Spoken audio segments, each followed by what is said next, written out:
Blessings. This evening, thieves using the names of politicians to scam, car fraudster charge. Also coming up, ungodly crooks, communion vessels stolen from church. Go see them too. I broke bread and a cheers with the people in one glass. So, that and more. And remember that if you're new to the channel, if it is your first time over here, please I'm asking you to subscribe. Plus, click the notification bell, and while doing so, select option all. So that way, you'll be first in line to be notified about each and every activity on our channel. And also remember to give this video a like always, for YouTube algorithm. Blessings and more beatitude. Stay safe.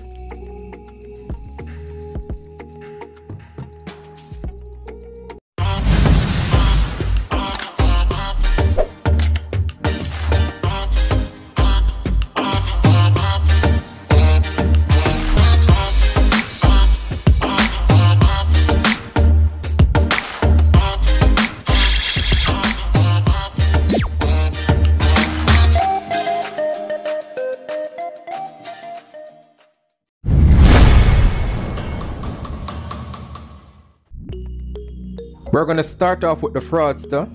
Sean Latham, a 35-year-old merchandiser of Knightsdale Drive, Kingston 19, has been charged with obtaining money by false pretense and fraudulent conversation. He was arrested in a sting operation. Police are reporting that detectives from the Kingston Western Proactive Investigation Unit have cracked a multi-million-dollar fraud case following the arrest and charge of the main suspect.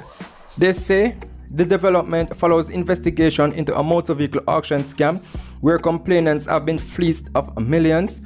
The main suspect, Sean Latham, a 35-year-old merchandiser of Knightsdale Drive, Kingston 19, has been charged with obtaining money by false pretense and a fraudulent conversation. The police report that between Wednesday, June 9 and Monday, June 14, Latham used the image and name of government minister and Portland Western Member of Parliament Darrell Vaz to lure unsuspecting people to purchase motor vehicles through an alleged auction at the Kingston Wharf. Through phone calls and instant messaging, Latham allegedly told the complainants that he was Vaz and he had connections with upcoming motor vehicle auctions. The police say the complainant subsequently paid over $4 million to him for 2 motor vehicles. Following the payments, the complainants noticed some ambiguities and report the matter to the police. The accused was arrested in a police sting operation on June 14. The police are now saying the accused man is no way connected to Vaz and does not have any authority to conduct business on his behalf. They say Latham is being investigated by the fraud squad in connection with several other similar cases. So the public is being urged to be wary of unscrupulous persons and should always seek to do business through official channels and procedures. In other words, follow the right protocols and nobody take a backdoor deal. See? Leave a comment and make your opinion counts down in the comment section.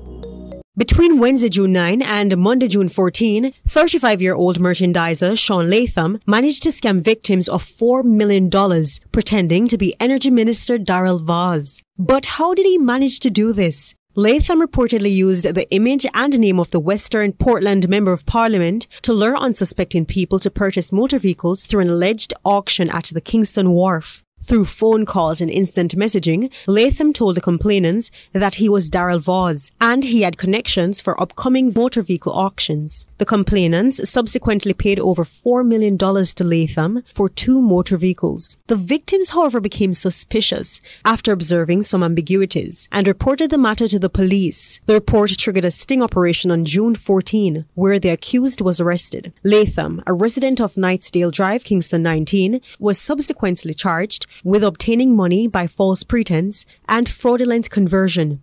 It has come to my attention that once again, unscrupulous persons are using my good name to extort and scam people in relation to all sorts of methods, in relation to the sale of vehicles and all different sorts of things. I want to make it abundantly clear that since 2007, when I was first elected as a Member of Parliament and a Minister of Government, I ceased doing business, especially in the motor vehicle business.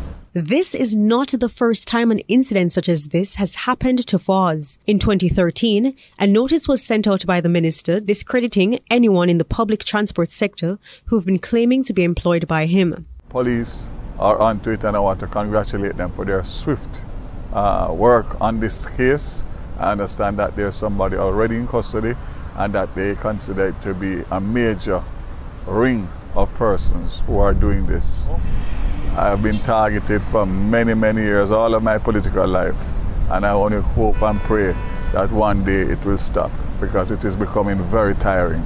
Meanwhile, the constabulary force has advised that the accused is in no way connected to Darrell Voss, nor does he have any authority to conduct business on his behalf. The accused is being investigated by the fraud squad for several other similar cases. So, there you have it, and always remember to leave a comment and make your opinion counts down in the comment section.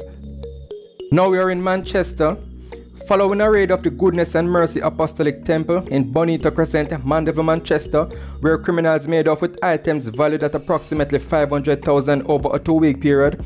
Pastor Eversley Brooks is warning the crooks to return the items or face the wrath of God. According to Brooks, the sanctuary was broken into during the week of June 14 and again on Tuesday, June 22. The pastor said his office, the kitchen and upper rooms were ransacked. Among the items stolen were 8 wall fans, a deep freezer, kitchen equipment, and communion vessels. And what he's basically saying is that whoever took the items will be sorry if they don't return it. And to make things even worse, the crooks broke out about 3 or 4 expensive windows to gain access. And according to him, it was Saturday of the first week that they found out that the church had been broken into. And what they did was try to bridge the gap. They did some temporary work on that section. And by the following Tuesday, they were back at it. So basically, they came back for items that they were unprepared for at their first attempt. And it also seems like they came with a random mindset to lift anything they can acquire in their limited time span, because that was the conclusion based on some of the items they left behind. However, the pastor added that he saw where they were trying to gain access to the music equipment room, but that attempt have failed because years ago when the church was broken into and the speaker was stolen, they grilled that section heavily. So trying to gain access to that area is not easy.